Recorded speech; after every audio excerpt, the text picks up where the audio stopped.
déjà, en quelques jours, on a eu tout un tas de projets là, qui ont été classés en tant que securities par la SEC. On a eu en plus de ça des arrêtés qui ont été envoyés auprès des grosses plateformes d'échange comme Coinbase, comme Binance, en disant qu'ils hébergeraient donc des securities qui n'ont pas fait correctement leur déclaration. Donc la SEC a attaqué en justice ces deux grosses plateformes d'échange. Brian Armstrong, qui est le CEO de Coinbase, a décidé de répliquer et d'attaquer en justice la SEC parce que selon lui, c'est des allégations qui sont trompeuses et il pense que notamment Gary Gensler ne fait pas correctement son travail. Donc il y a vraiment des gros mastodontes là en fait qui s'attaquent en justice. Donc ça va être quelque chose de significatif, je pense, dans les prochaines semaines.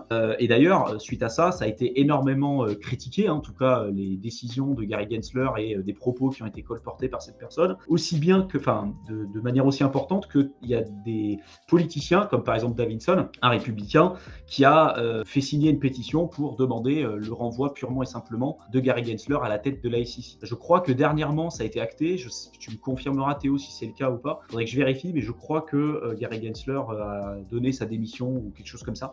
Dans tous les cas, c'est des décisions qui ont été fortement critiquées. Et en même temps, donc en fait, on a voilà, les grosses institutions qui sont censées protéger les investisseurs particuliers des différents scams. On se rend compte qu'ils font clairement ultra mal leur boulot. Ils attaquent les grosses plateformes d'échange, Coinbase, Binance, pour des raisons qui les regardent. Et peut-être que là, c'est fondé, j'en sais rien, je suis pas juriste et encore une fois, c'est pas ça qui m'intéresse. Mais en même temps, on a des dossiers de création d'ETF Bitcoin comme par des boîtes comme BlackRock, Bitwise, WisdomTree, Invesco, Valkyrie, Fidelity. Et en plus de ça, on a la création d'une plateforme d'échange crypto qui est soutenue par Fidelity, par Schwab, par Citadel, qui s'appelle EDX Market. Et ça me fait quand même doucement rigoler. C'est-à-dire que ça montre quand même que le timing n'a pas du tout été choisi au hasard. Ça montre aussi que la crypto, qu'on le veuille ou non, sera là pour rester. Et quand je parle de crypto, là en l'occurrence, on focalise plus sur le Bitcoin parce que c'est vraiment le projet et la crypto la plus connue, la plus médiatisée, la plus utilisée et celle qui existe depuis maintenant quand même depuis le départ et qui a lancé tout cet écosystème.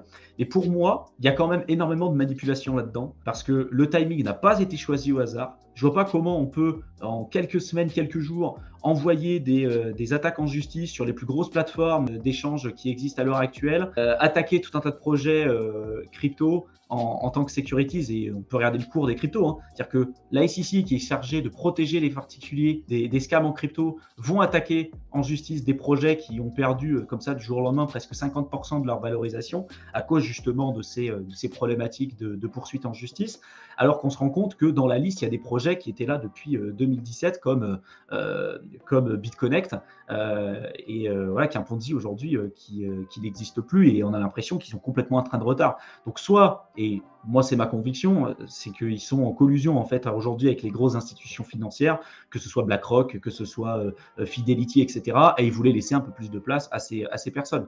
Je suis pas du tout dans la théorie du complot, et ça vous le savez si vous nous suivez sur cette chaîne, mais je pense qu'à un moment donné, il ne faut pas être débile non plus, et comprendre que voilà, encore le timing, encore une fois, n'a pas été choisi au hasard, et qu'ils veulent laisser de la place pour les nouveaux arrivants.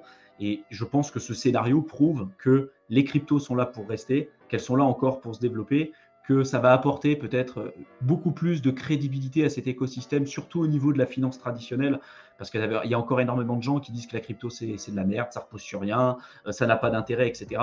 Si demain, il y a des grosses boîtes comme BlackRock qui gèrent aujourd'hui 10 trillions de dollars d'actifs sous gestion, hein, c'est le plus gros fonds d'investissement du monde aujourd'hui, et ils ont des emprises clairement de partout, que ce soit en politique, dans les entreprises, etc. etc. Si demain, des personnes ou des structures comme BlackRock, Fidelity commencent à légitimer encore un peu plus cet écosystème, pour moi, ça sera un pas significatif et important pour la démocratisation un petit peu de la crypto.